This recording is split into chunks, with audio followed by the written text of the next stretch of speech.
Yes, it is the wild black woman, and it wasn't just us getting wild this week, sis. No. In case you missed it, the whole world was getting wild about climate change, and rightly so. Exactly. And here in Australia, Dad was overseas and all the kids were ditching school. Ooh, and this is despite Matthias Cormann's stern advice. That's The school time is the time to go to school. Who listens to their stepfather anyway? no one. And who's doing schoolwork on the last day of term anyway? Nobody, I never did. If you believe the Daily Mail, it seems the kids don't care about school or the climate.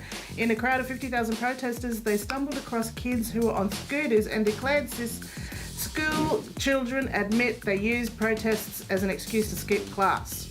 I just used to say I went shopping. It's top-notch journalism from the Daily Mail. But speaking of the children, the Australian Youth Coal Coalition Facebook group, The what?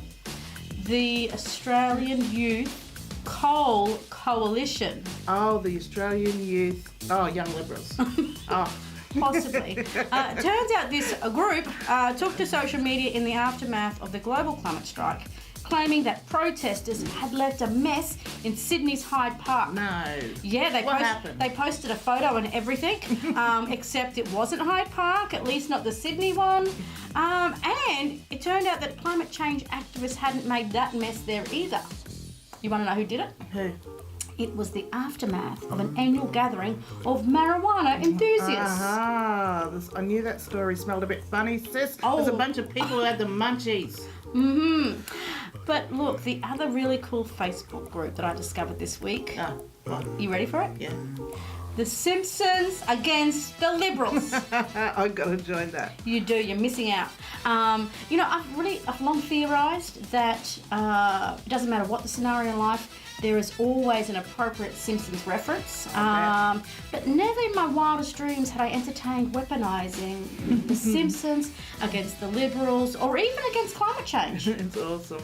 Extinction Rebellion have a lot to learn. Hey, you can't go past a Disco Stew or Reverend Lovejoy's wife. Won't someone think of the children or the climate or something?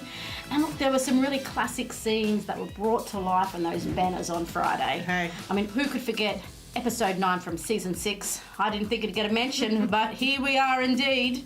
Yeah, there's some good signs, that's all right. Here's a couple of my favourites. Oh, I'm here for this. Why should we go to school when you won't listen to the educated? Fair point. Hey, you can't comb over climate change. Take that, Donald. I want hot sex, not hot planet. Hush your lips. As you can see, blackfellas turned up on Friday, and it's no surprise because blackfellas have been protecting this country for over 60,000 years.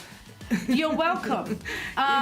So it's fitting that we leave the last word to our sister, Tila Watson, whose article in The Guardian got a run again this week, and rightly so. She writes, many different Indigenous groups across the continent and the world have creation stories that relate directly to land and or waters, which ensures that all land is held sacred in its production of life.